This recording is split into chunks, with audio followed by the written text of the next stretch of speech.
경험으로 본 희망의 한국 경제 만들기. 안녕하십니까? 이영세의 사랑방입니다. 오늘은 얼마 전 어느 단체 모임에서 한국 경제에 대해 특강한 것을 올립니다. 저는 78년에 학위를 하고 81년에 정부 연구원에 들어가서 약 20년간 한국 경제, 특히 산업과 무역 정책에 대해 연구하였습니다. 그 경험을 바탕으로 제가 직접 보고 겪고 경험한 것을 중심으로 한국 경제의 과거를 돌아보고 현재를 진단하여 미래 희망을 걸 수 있는 그런 대안이 있는가 모색해 보았습니다. 요즘 한국 경제를 이야기하면 대부분 전문가들은 먼저 희망이 없다, 답이 안 보인다라고 말합니다. 그런데 저는 지금 한국 경제 정말 위기인가? 라는 질문과 함께 과거에는 위기가 없었는가? 라고 자문하면서 과거에서 우리 경제 미래의 해답을 찾아보려 한 것입니다. 그동안 한국 경제가 좋았던 때도 있었고 아주 힘들었던 때도 있었습니다. 그런 과정에서 한국 경제가 강점이 많다는 사실을 알게 되었습니다. 많은 장점 가운데 무엇보다 한국 경제는 위기에 강한 나라라는 것입니다. 제가 처음 목격한 위기는 1970년대 말 오일 쇼크였습니다. 그때 한국 경제는 대단한 불황에 빠져 사실상 나라가 부도 날 수도 있는 상황이었습니다. 설상가상으로 박정희 대통령의 시해 사건도 있어서 경제가 마이너스 성장으로 떨어졌습니다. 제가 정부 연구원에 막 들어갔을 무렵 저희 연구원은 세계은행으로부터 용역을 받아 중화학 투자 조정하는 업무를 맡아 했습니다. 당시 재벌들은 문어발 경영을 하여 자동차, 조선, 기계, 전자, 화학 등 규모의 경제가 필요한 산업에 모두 뛰어들어 과당 경쟁을 하였습니다. 저희들의 과제는 어떻게 하면 재벌들의 사업을 일원화하여 규모의 경제를 이루도록 건의하는 것이었습니다. 그때 세계은행은 한국 같은 작은 나라에서 자동차 조립 공장을 한다는 것은 무리다, 부품 공장만 하라고 요구하였습니다. 그러나 우리는 일원하는 하되 조립은 포기할 수 없다고 건의했습니다. 또 당시 한국중공업은 오늘의 두산중공업입니다만 발전 설비 생산의 컨소시움 리더는 외국 기업이 맡고 하청만 맡으라고 했습니다. 그러나 컨소시움 리더가 되도록 건의하였고 몇 년간의 각고 끝에 적자에서 흑자로 돌아섰고 지금은 황금알을 낳는 효자 산업이 되었습니다. 지금 돌이켜보면 고통스러운 결정이었지만 방향은 옳았다고 생각합니다. 또 다른 위기는 여러분도 잘 아시는 1997년 IMF 외환위기가 있었죠. 나라 전체가 실제 디폴트 위기에 빠졌습니다. 그때도 저희 연구원은 기업 구조 조정, 이른바 대기업 간 빅딜을 하여 사업 구조 조정하는데 이론적 근거를 제시하였습니다. 또한 저는 개인적으로 우리은행의 전신인 한빛은행의 사회이사로 있으면서 부실기업 정리를 하는데도 관여하였습니다. 당시 한빛은행에는 대우, 진로, 혜태를 비롯하여 20억 이상 부도를 낸 부실기업들이 어사용지에 끝도 없이 나열되어 총 8조 원의 공적자금 투입되었어야만 하였습니다. 이때 제가 목격한 것은 위기 때 우리 국민은 고통을 감수했고 단결하였고 정부 정책에 협조했다는 것입니다. 저는 이 점이 한국 경제의 가장 큰 자산이라고 생각합니다.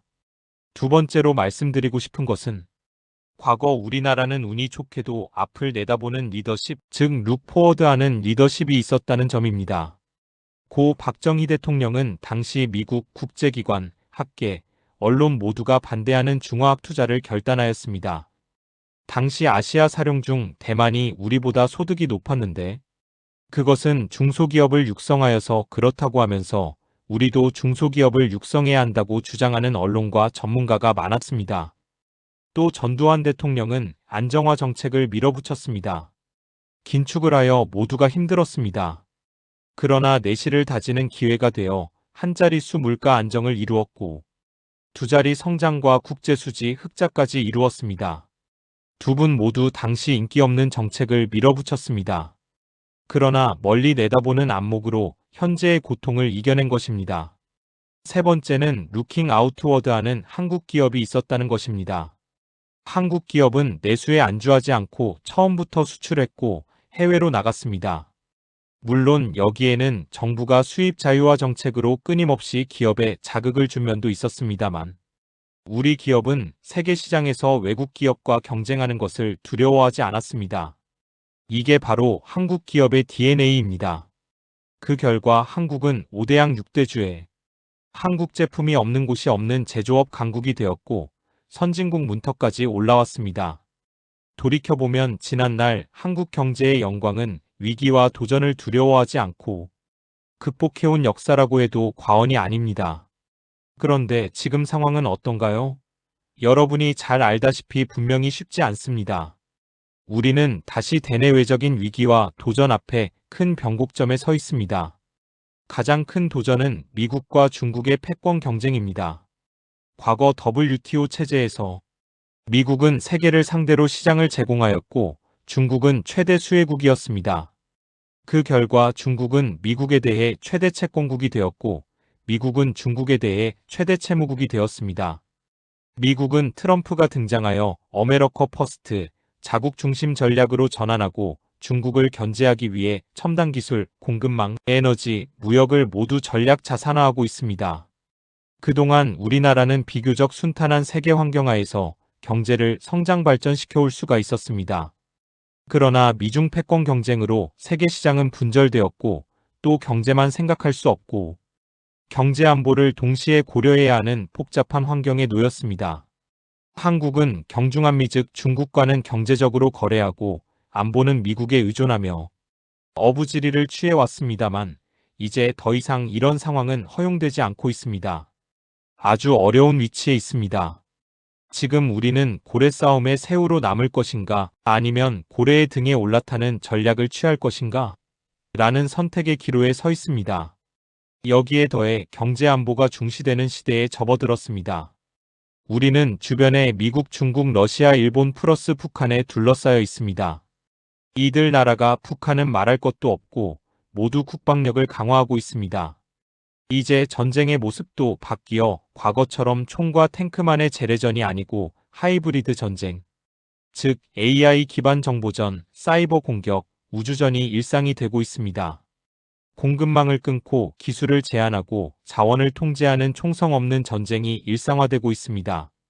즉 경제가 안보고 안보가 경제인 시대에 살고 있습니다. 세 번째 큰 도전은 AI 시대의 도래입니다. AI는 미래 먼 이야기가 아니고 이미 우리 주변에 와 있습니다.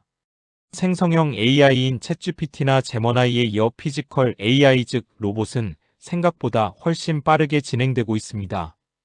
앞으로 5년 길어도 7년 안에 제조업 공정에 로봇이 사람을 대체하는 산업 구조조정은 피할 수 없게 되었습니다. 한편 우리 내부를 보면 훨씬 비관적으로 보이는 측면이 많습니다. 성장은 1%대로 떨어졌고 1인당 소득은 3만 불대에서 12년간 정체되고 있습니다. 양극화로 인하여 계층 이동의 사다리는 약해졌고 부동산, 교육, 육아 부담으로 젊은 세대는 미래를 불안하게 생각하여 결혼도 기피합니다. 여기에 포퓰리스트 정부의 문제도 많습니다. 외채는 누중되어 가고 재정 적자와 공공부문 부채까지 누적되고 있습니다. 제가 한때 한전의 비상임이사를 한 적이 있었습니다. 당시는 한전이 흑자를 내는 우량공 기업이었습니다. 그러나 정부가 태양열 등 재생에너지로 정책 포커스를 옮기는 바람에 전기요금은 오르고 한전은 적자에 빠졌습니다. 우리 제조업의 국제 경쟁력이 값싼 전기료와 철강에 힘입은 바가 많은데 이제 제조업의 경쟁력조차도 흔들리는 시점에 왔습니다. 더구나 앞으로 AI 시대에는 전력이 국가 경쟁력인데 이렇게 한전이 적자가 되도록 정책적 오류를 방치하면 그 결과는 뻔하다고 하지 않을 수 없습니다. 그 외 공기업 즉 전철, 공항, 가스공사, 공항철도, 월드컵 경기장 등 적자 아닌 곳이 없을 정도입니다. 그만치 정부의 정책 선택이 중요합니다. 이 상황에서 우리는 미래에 희망을 걸 수 있느냐를 자문해봐야 합니다. 물론 이대로는 안 됩니다. 새로운 국민적 각오가 있어야 하고 정부의 정책적 결단이 있어야 합니다. 먼저 기업입니다. 기업은 이제 고래의 등에 올라타야 합니다. 미국의 대중 봉쇄 전략은 역설적으로 조선, 방산, 첨단 제조 분야에서 한국에 새로운 기회를 주고 있습니다. 성경에도 하나님은 한쪽 문을 닫으면 다른 문을 열어주신다고 합니다. 중국 시장이 막히는 대신 미국 시장이 더 크게 열릴 것입니다. 미국이 다시 제조업을 하겠다고 하고 우리에게 그 노하우를 배우려고 하고 있습니다. 그래서 이제는 물건을 파는 시대가 아니라 솔루션을 파는 시대가 옵니다. 또 AI 생태계에서 우리 기업은 제조업을 바탕으로 로봇, 전기자동차 등 AI 응용 분야에 비교 우위가 있습니다. 젊은 세대에게도 분명한 방향이 필요합니다. 앞을 보고 밖을 보아야 합니다. 이제 취업하는 시대에서 일자리를 스스로 만드는 시대로 접어들고 있습니다. 1인 기업 시대입니다.